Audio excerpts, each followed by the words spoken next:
Hello, everyone, and welcome to the Rose Report. Tonight, I have on Jeff Charles, an editor at Red State and the host of A Fresh Perspective podcast. Thank you so much for coming on. Yeah, thanks for having me. It's glad to be back. It's been a while. Yeah, so I wanted to have you on specifically to talk about the fact that I'm worried that there's a lack of direction or enthusiasm right now in the GOP. And I don't mean for one specific candidate or one area of thought. I just mean in general. So just to start off, do you think there's an enthusiasm issue within the GOP right now? Yes, I think it's been coming for a long time. The past midterm elections made it even worse. I think that's really when it set in. The Republicans did take back the House, but barely. Democrats expanded their lead in the Senate. We thought that they thought that there was going to be this red wave, and it was barely like a red drip. And I think that that, along with the fact that people like Kevin McCarthy is going to be Speaker of the House, Ronna McDaniel will still most likely be the RNC chair. I think a lot of that is getting people pretty jaded about the future of the party. It seems like the establishment is still hanging on for dear life. And I think that a lot of, I'd say, average everyday Republicans or conservatives are really kind of, I don't know. I think that they're rethinking a lot of things. Yeah, and that's an important point of enthusiasm is who is leading the party in the various areas, because the leader of the party, whether that's the leader at the RNC level or the House level or the Senate level, those people are supposed to be generating enthusiasm. And after, like you said, we had the very disappointing midterm election, a lot of Republicans thought there would be some changeover in leadership. And it looks like McCarthy will stay, Ronna McDaniel will stay, and Senate Minority Leader Mitch McConnell will stay. Why do you think, even though we had such a poor performance, all three of those leaders look like they're set to continue on? Yeah, I think it just reflects the reality that the Republican Party is still very much out of touch with their base. This is just a microcosm of a bigger issue. A lot of times the Republicans will get elected, go to Congress, say that they're going to do certain things to promote a conservative agenda. But if you think about it, when was the last time that Republicans actually rolled back the government or shrank the government?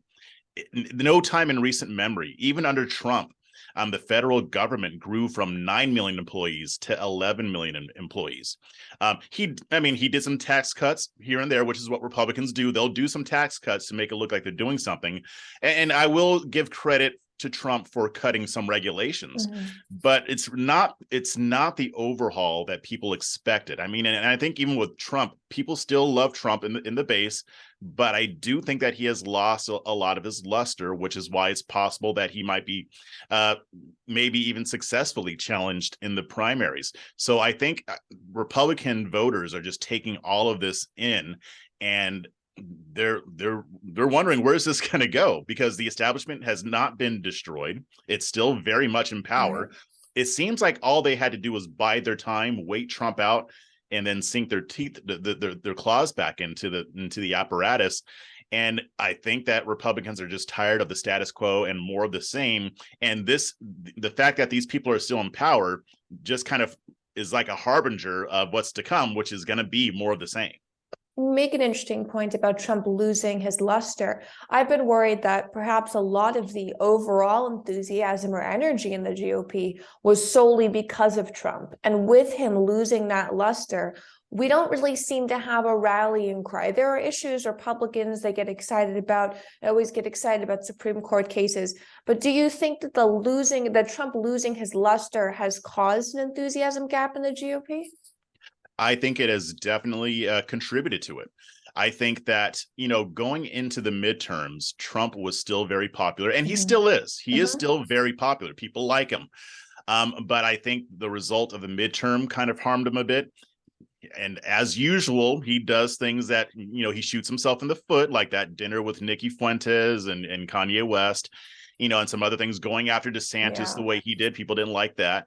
But if you think about it, there's only two people in this party that people can actually get excited about, and that is Donald Trump and Ron DeSantis. Nobody else, even people who aren't hated, nobody's really excited about them.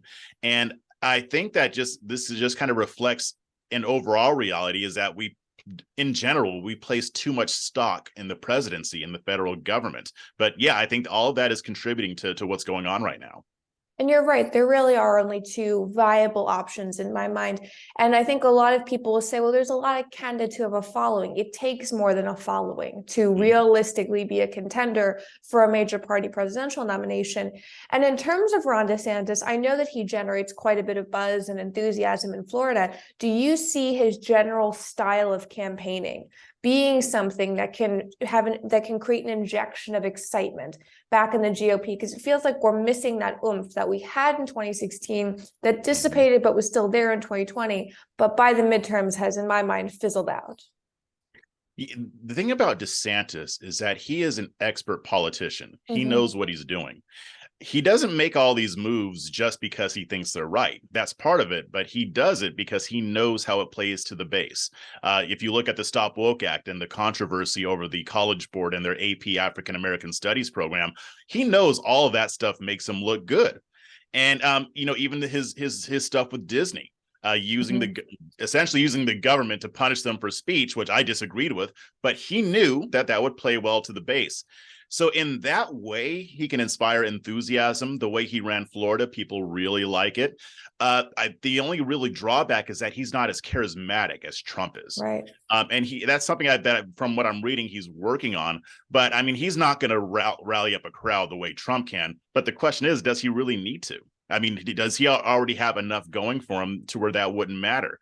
But I think the danger, Magdalene, that I see, just in a broader sense, is that we're still not learning our lesson. We're still thinking that we're going to have a savior that's going to come and save us. DeSantis isn't going to save. Let's say he becomes president in 2024. There's only so much he can do. And I think that our focus is on the wrong thing, which it has been for decades, really. But I do think, getting back to the question, I do think Ron does have enough political capital to rally people behind him. Most of the people, if Trump didn't win, if they liked Trump and they favored him, but he lost in the primaries, they would still support DeSantis. Right. So I think he'd be okay in that regard.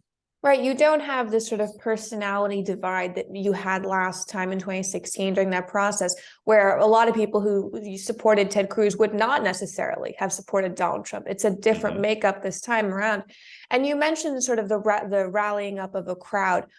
In the last 5 years, we've really viewed within the GOP the ability to get a massive crowd and to make them really excited as a marker for viability on the national stage. Do you think in this generation of politics, a little bit moving, I think, away from the Trump way of being, is that vital anymore? Does the Republican nominee need to be able to command huge crowds? Because Biden did not command huge crowds. And we see where we are now. I think that was a purely Trump-related phenomenon. I don't think, I mean, Trump was able to rally people. He was able to get people excited. They stand for hours to wait to attend one of his rallies.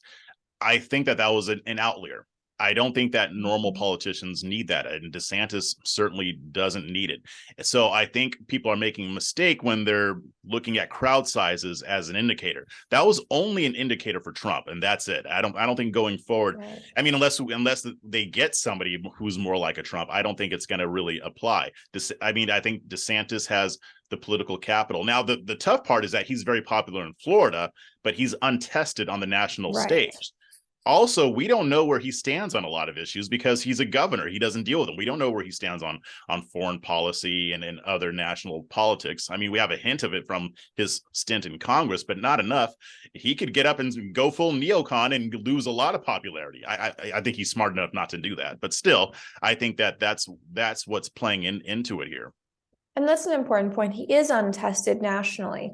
And in terms of building back up enthusiasm and excitement, in the Trump era, we sort of abandoned town halls for the major candidates. We abandoned that sort of community involvement. I don't think you ever saw Trump up there, aside from a debate, really talking to a very tiny group of voters. Could someone like Ron DeSantis or another candidate perhaps rebuild excitement in certain states that we've lost ground in, like Arizona, by going back to that sort of small time campaigning, the caucuses, the town halls? Is that a viable path in your mind? I think it's possible, and someone like a DeSantis could do something like that. Like if DeSantis did a lot of town halls across the country, one good thing if you're a Republican is that you don't have to worry about him saying something stupid or Right. something ridiculous and getting all that press. He would do a good job speaking to the people. I think he could make his case very, very effectively. I think even outside of Florida, while we don't know how popular he is, I don't think that most of the nation, at least not most of center to right leaning Americans, have a negative impression of him. Right. And that's something that I think the GOP is struggling with is who do Americans just not dislike? Because being disliked is really the first barrier towards getting a major presidential nomination. And you work in the media side of conservative politics. I do too. And I've noticed just a general drop in interest, not even from readers, but even from people within the party or the movement. Is that lack of interest, that lack of excitement, is it because we've just gotten past midterms, or do you see an overall excitement issue within conservative media as well? Yeah, no, I think that this has more to do with the midterms. I think it's just Yeah. it's just a general thing. I think people are fed up. People, and if you want to talk about who's disliked, the GOP is disliked Yeah. among conservatives.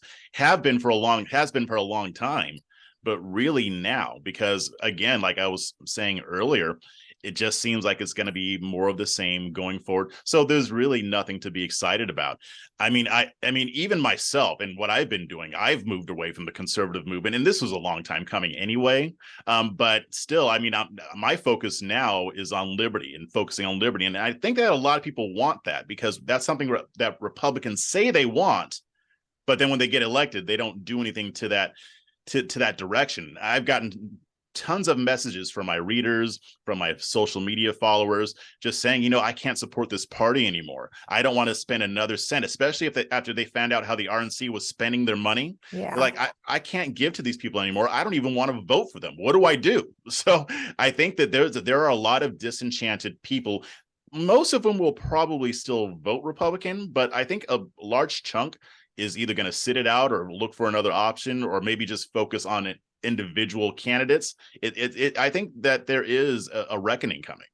And that's interesting. So you think maybe part of the enthusiasm issue is just the overall dislike the GOP is dealing with right now, and maybe not the ideas or policies so much, would you say?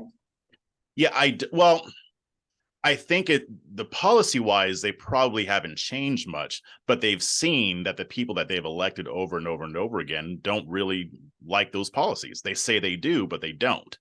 So I think that's really what's dampening the enthusiasm. I mean, I think some may be changing beliefs, but that's kind of been happening for the past few decades. I mean, you've seen more of a libertarian influence get into the conservative movement on a lot of issues. But I think most of it is just the feeling that the people that they vote for are not representing them. And in terms of leadership who are not elected in the same way, so someone like Ronna McDaniel, who really since the moment the midterms were under has been under siege to step down. I think she should not be RNC chairwoman. I've sort of been hating on Ronna McDaniel before it was cool to hate on Ronna McDaniel. Yes, you were. So I'm sure you remember. remember. And a lot of people said, well, she's doing a good job. She's really, really trying. Now that we're really finding out how much the funding was not used in the right way and how much there was not really a strategy, do you think that the RNC has any idea about this enthusiasm gap, about the fact that there's a lack of excitement, or are they just sort of going about it as normal? Yeah, so here's where I'm going to go black pill on you. Yes, I think they know, and I think they don't care. Yeah, I think Republicans, especially the old guard, the establishment, I mean, shortly after the midterms, I kept tweeting, these people do not want to win. Not the way that the base does. The base sees winning as getting people into office who are going to shrink the government, push a conservative agenda. But that's not how the establishment leadership sees winning. To them, winning is holding onto their position and holding onto their power. They don't necessarily have to win elections to do that. Prime example, Ronna McDaniel. She's going to be the RNC chair, and the Republicans did dismally over the past few years, and she's going to retain her position. But even people behind the scenes who we don't hear about, it's the same thing. They know enthusiasm is low, so they're going to figure out what they need to do to get it up at least to a level to where they don't have to worry about a mutiny, and then they're just going to keep cruising. Right. And I think that you're right. I would agree that the RNC just doesn't care, that they know it. How could they not know it, honestly, at this point? When you look at the polling, when you see the results in the midterms in 2020, there is a very clear path forward, and it's like this refusal to engage with it. So how much more time do these people have before there's so much apathy within the Republican Party? Voters are just staying home en masse because they don't believe it's going to matter. Mm-hmm. I honestly have no idea. I don't think it's a lot more time, but I think that more and more people are waking up to the reality that when you elect a Republican, it doesn't necessarily mean you're winning. If a Republican wins, it doesn't mean that you win. I think more people are seeing that electing a Republican isn't different enough from electing a Democrat. Michael Malice always says conservatism is progressivism driving the speed limit. We're seeing that in Congress. We're seeing that with the Republicans who get elected.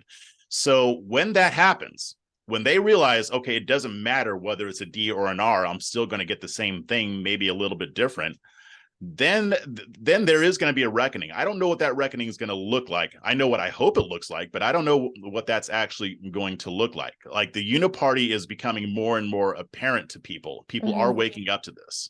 It is becoming very apparent, and I think it's become apparent as well in terms of quality and candidate quality. Because this past election cycle, we had several candidates that were, I think, in a lot of people's minds, really exciting, but when it came down to it, were not high quality candidates. And someone like Mitch McConnell, the Senate Minority Leader, he has sort of, in my mind, escaped a lot of the criticism that Kevin McCarthy and Ronna McDaniel have gotten, and that might be because he's just been staying away from the news media. He has not been going on the shows. He's really secluded himself, which is smart for him, but not for the country. So in terms of Senate candidates going forward, were there any candidates you saw this last election cycle who you looked at and you said, whether or not they were incumbents or new candidates, and you said, they're getting it right in getting that enthusiasm and getting that excitement going again? Not really. Yeah, me either. Maybe JD Vance, maybe him. Yeah. I heard him on a few podcasts. He was on my friend's podcast. He seems pretty solid. Other than him, none that I can think of off the top of my head. No. And what was interesting to me with JD Vance is I was not a fan of his going in. I still don't like him on a personality level, but he did seem to engage a lot in Ohio. My question with that is, a lot of that was because of Trump. Trump was out there heavily campaigning for him. He was definitely a Trump sort of GOP kid in a lot of ways. So can you have energy now without Trump for any candidate? Because it seems like the candidates that are getting elected on a national level, on a federal level, all have a major enthusiasm tied to Trump in campaigning. Well, I think it depends on where you are, right? I mean, Glenn Youngkin shows that you don't necessarily have to be tied to Trump to win. So if you're in a part of the country that likes Trump, or that at least has a lot of people who do, then you'll do fine with it. But if you're in a part of the country that isn't all that crazy about him, you'd be best to keep him at arm's length. JD Vance, I mean, I mentioned that he was on one of my friend's podcasts. It was an Ohio-based podcast. So he was doing the work. He was doing what he was supposed to be doing. I think even without a Trump, he could have still won. Maybe not the primary. I don't know about that, but the actual election, I think he did what he needed to do. And you mentioned Glenn Youngkin. I used to live in Virginia, and I wondered after Glenn Youngkin won, and he had a resounding victory. It was not close. He just wiped the floor with everyone, as did his lieutenant governor, attorney general. I look at someone like Glenn Youngkin, I almost see, not really in policy, but in the way of being, with a sort of a reminiscence of the second Bush. There's that sort of likability, I want to have a beer with you factor. So my question is, does the Republican candidate need to be exciting, or do they need to be likable at this point? Because it seems like in recent years, we've been exciting, but we haven't been likable. And when you're not likable, it's much harder to close the gap than when you're not exciting on a presidential level. It's an unpopular reality, but likability matters. And a lot of times, even more than policy. If you don't like a person, you're probably not going to vote for them. Trump was interesting in that you either really liked him or you hated him. There wasn't a lot of in between. For some people, there were. I mean, people like me, like I call balls and strikes. You do something I like, I'll praise you. If you do something I don't like, I'm going to criticize you. But most people tend to go with whether they like the person or not. And I think Glenn Youngkin had that in spades. That's an area where DeSantis kind of lacks. Not that people hate him, but he doesn't he doesn't strike you as somebody that you'd want to go and have a beer with. He just doesn't. Now I hear that personally, like when you speak to him in person, it's a little bit different. But again, you have to do that in front of cameras. So I do think likability is still going to matter just as much. Again, Trump is more of an outlier. And Right. I think that there are a lot of people who kind of model themselves after him, and they've had some success with doing that. I don't know how seriously they're taken, but they've had some success. But I do think that likability is still a strong factor. And Trump was sort of a phenomenon, and I think it's okay to accept that. But Mhm. you can't mold yourself to be another phenomenon, follow it one. It's not going to work in the same way. So Mhm. DeSantis taking bits and pieces from Trump's playbook, I don't view that as molding himself. He's just taking on the No. general feel. And I think there's been a lot of criticism towards him, especially in the early days as governor, that he was a mini Trump. Do you see him as a mini Trump in any way? No, no, he's not a mini Trump. He did exactly what you said. He took the parts of Trump that worked and is using it, and he's making it his own. Because I mean, you look at the two guys; they're clearly not the same person. Yeah. DeSantis is still more polished. He can't hide that. He's more of a polished politician. He's kind of a career politician. He's not an outsider like Trump was, and doesn't claim to be.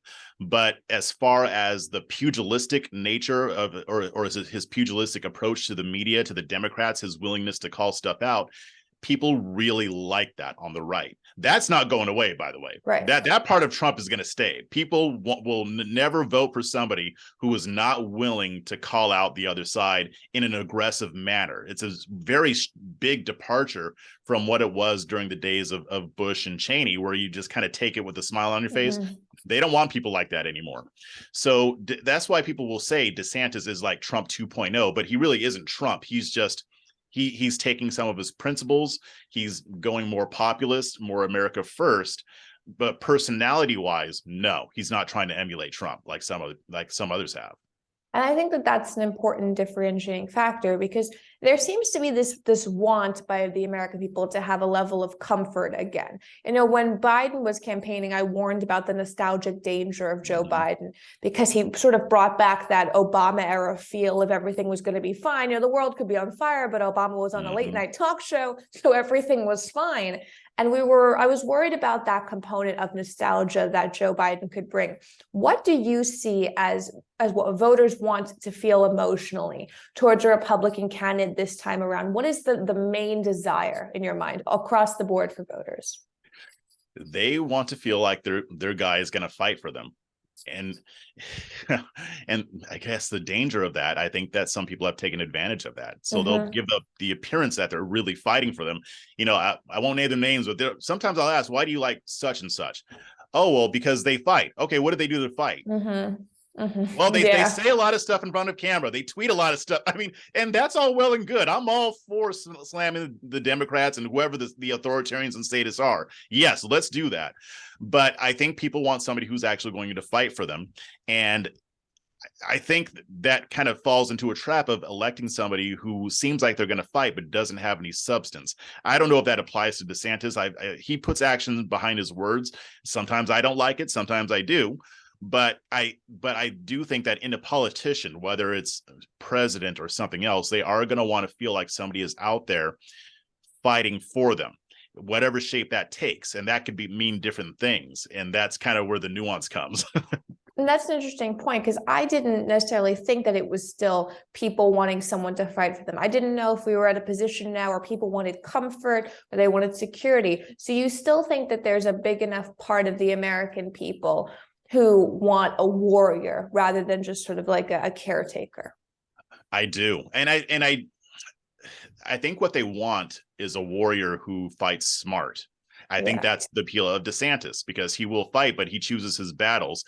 And he still kind of represents that return to normalcy a bit, because he's not as bombastic as Trump. But I think they want the best of both worlds. So like with Biden, yeah, he is a return to normalcy, even for Democrats. But on the right, they want somebody who's more polished, somebody who isn't going to make the mistakes that Trump made. Because even the people who love him would still admit he doesn't know when to shut up. He doesn't know when to get off of Twitter. They want that, but without that baggage and without those problems. I still think that people want the warrior, though. They do. I think that's an interesting point. are we at a point now where we could have a smart warrior who you still want to have a beer with? And you mentioned sort of these people who are just pointed out as fighting for people. It's not really fighting if you're saying exactly what the Fox News host wants to hear to the Fox News audience who wants to hear exactly that thing. And then you send tweets or you send sort of messages on your phone trying to raise money by saying exactly those same things. And I just want to know, just sort of in closing, as we move forward into the 2024 presidential primary season, we're seeing Nikki Haley is likely to announce, you're seeing Mike Pence put out feelers, Trump, DeSantis.